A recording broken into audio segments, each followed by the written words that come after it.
ಪ್ರಾತಃ ಸ್ಮರಾಮಿ ಲಲಿತಾವದನಾರವಿಂದಂ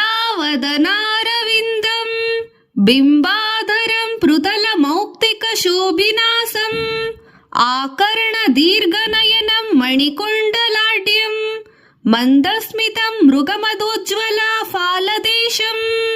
ಪ್ರಾತಃ ಕಾಲದಲ್ಲಿ ನಾನು ತೊಂಡೆಯ ಹಣ್ಣಿನಂತೆ ಕೆಂಪು ತುಟಿಗಳಿರುವ, ಕಿವಿಯವರೆಗೂ ವಿಶಾಲ ನೇತ್ರವಿರುವ, ಅಗಲವಾದ ಮುತ್ತಿನ ಮೂಗುತಿಯುಳ್ಳ, ವಜ್ರದ ಬೆಂಡೋಲೆಯಿಂದ ಶೋಭಿಸುತ್ತಿರುವ, ಕಸ್ತೂರಿ ತಿಲಕದಿಂದ ಅಲಂಕೃತವಾಗಿ ಉಜ್ವಲವಾಗಿರುವ, ಹಣೆಯುಳ್ಳ, ನಸುನಗೆಯಿರುವ ಲಲಿತೆಯ ಕಮಲದಂತಹ ಮುಖವನ್ನು ಸ್ಮರಿಸುತ್ತೇನೆ.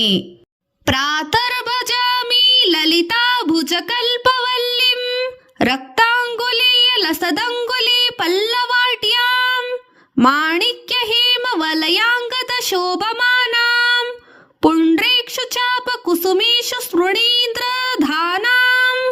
ಕೆಂಪಾದ ಉಂಗುರುಗಳುಳ್ಳ, ಎಳೆಯ ಚಿಗುರಿನಂತೆ ಕೋಮಲವಾದ ಬೆರಳುಗಳುಳ್ಳ, ಮಾಣಿಕ್ಯ ಖಚಿತ ಸುವರ್ಣದ ಕಂಕಣ ಮತ್ತು ತೋಳ್ಬಂದಿಗಳಿಂದ ಶೋಭಿಸುತ್ತಿರುವ ಬಿಳಿಯ ಕಮಲ, ಕಬ್ಬಿನ ಜಲ್ಲೆಯ ಬಿಲ್ಲು, ಹೂಗಳ ಬಾಣ ಮತ್ತು ಅಂಕುಶವನ್ನು ಧರಿಸಿರುವ ಕಲ್ಪಲತೆಯಂತಿರುವ ಲಲಿತೆಯ ತೋಳುಗಳನ್ನು ಉಷತ್ಕಾಲದಲ್ಲಿ ಉಪಾಸಿಸುತ್ತೇನೆ.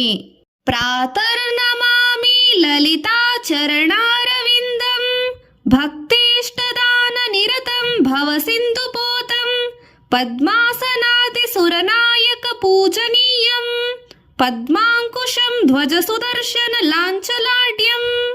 ಪ್ರಾತಃ ಕಾಲದಲ್ಲಿ ಲಲಿತಾದೇವಿಯನ್ನು ಸ್ಮರಿಸುತ್ತಾ ಅವಳ ಕೈಯಲ್ಲಿರುವ ಕಮಲ, ಅಂಕುಶ, ಧ್ವಜ ಮತ್ತು ಚಕ್ರಗಳ ಚಿಹ್ನೆಗಳಿಂದ ಸುಶೋಭಿತವಾದ ಬ್ರಹ್ಮನೇ ಮೊದಲಾದ ಶ್ರೇಷ್ಠ ದೇವರ ನಾಯಕರಿಂದ ಪೂಜಿಸಲ್ಪಡುವ, ಸಂಸಾರ ಸಾಗರವನ್ನು ದಾಟಿಸುವ ನೌಕೆಯಾದ ಭಕ್ತರ ಇಷ್ಟಾರ್ಥಗಳನ್ನು ಕೊಡುವುದರಲ್ಲಿ ನಿರತರಾಗಿರುವ ಕಮಲದಂತಿರುವ ಲಲಿತೆಯ ಚರಣಗಳನ್ನು ಮುಂಜಾನೆಯಲ್ಲಿ ನಾನು ನಮಿಸುತ್ತೇನೆ.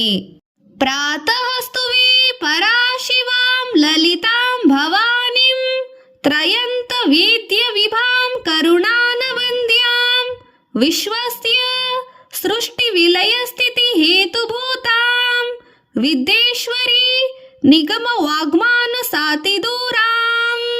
ಬೆಳಗಿನ ಜಾವದಲ್ಲಿ ಪರಮ ಮಂಗಳಕರಳಾದ ಶಿವನ ಪತ್ನಿಯಾದ, ವೇದಾಂತ ಗ್ರಂಥಗಳಿಂದ ಅರಿಯತಕ್ಕ ವೈಭವವಿರುವವಳಾದ, ಕರುಣಾಮಯಿಯು ಮತ್ತು ನಿಷ್ಕಳಂಕಳೂ ಆದ, ವಿಶ್ವದ ಸೃಷ್ಟಿ ಸ್ಥಿತಿ ಪ್ರಳಯಗಳಿಗೆ ಮೂಲ ಕಾರಣಗಳಾದ, ವಿದ್ಯಾಪತಿಯಾದ, ವೇದ ಮನಸ್ಸು ಹಾಗೂ ಮಾತುಗಳಿಗೆ ನಿಲುಕದವಳಾದ ಲಲಿತಾದೇವಿಯನ್ನು ನಾನು ಸ್ತುತಿಸುತ್ತೇನೆ. ಪ್ರಾತರ್ವದಾಮಿ ಲಲಿತೆ ತವ ಪುಣ್ಯನಾಮ ಕಾಮೇಶ್ವರೀತಿ ಕಮಲೇತಿ ಮಹೇಶ್ವರೀತಿ. ಹೇ ಲಲಿತಾ ಮಾತೆ, ಮುಂಜಾನೆಯಲ್ಲಿ ನಿನ್ನ ಪುಣ್ಯಕರವಾದ ಹೆಸರುಗಳಾದ ಕಾಮೇಶ್ವರಿ ಎಂದು, ಕಮಲಿ ಎಂದು, ಮಹೇಶ್ವರಿ ಎಂದು, ಸ್ತ್ರೀ ಶಾಂಭವಿ ಎಂದು, ಶ್ರೀ ಶಾಂಭವೀತಿ ಜಗತಾಂ ಜನನೀ ಪರೀತಿ ವಾಗ್ದೇವತೀತಿ ವಚಸಾ ತ್ರಿಪುರೇಶ್ವರೀತಿ. ಜಗತ್ತಿಗೆ ಜನನಿಯಾದ, ಜಗದೀಶ್ವರಿಯಾದ, ಜನನಿಯೂ ಆದ, ಶ್ರೇಷ್ಠಳು ಎಂದು ಎನಿಸಿರುವ ವಾಗ್ದೇವತಿ ಎಂದು, ಮೂರು ಲೋಕದ ಒಡತಿಯಾದ ಎಂದು ಅಂತರಂಗದ ಮಾತಿನಿಂದ ಕರೆಯುತ್ತೇನೆ. ಯಹ ಲೋಕ ಪಂಚಕಮಿದಂ ಲಲಿತಾಂಬಿಕಾಯಃ ಸೌಭಾಗ್ಯದಂ ಸುಲಲಿತಂ ಪಠತಿ ಪ್ರಭಾತೆ ತಸ್ಮೈ ದದಾತಿ ಲಲಿತಾ ಝಟಿತಿ ಪ್ರಸನ್ನಾ ವಿದ್ಯಾಂ ಶ್ರೀಯಂ ವಿಮಲ ಸೌಖ್ಯವನಂತಂ ಕೀರ್ತಿಂ. ಯಾರು ಬೆಳಗಿನ ಜಾವದಲ್ಲಿ ಅಂಬಿಕೆಯಾದ, ಲಲಿತೆಯಾದ, ಸೌಭಾಗ್ಯವನ್ನು ಕೊಡುವ ಸುಲಲಿತವಾದ ಈ 5 ಶ್ಲೋಕಗಳನ್ನು ಬೆಳಿಗ್ಗೆ ಪಠಿಸುತ್ತಾನೋ ಆತನಿಗೆ ಲಲಿತೆಯು ಬೇಗನೆ ಪ್ರಸನ್ನಳಾಗಿ ವಿದ್ಯೆಯನ್ನು, ಐಶ್ವರ್ಯವನ್ನು, ನಿರಂತರವಾದ ಸುಖವನ್ನು, ಅಪಾರವಾದ ಕೀರ್ತಿಯನ್ನು ದಯಪಾಲಿಸುತ್ತಾಳೆ.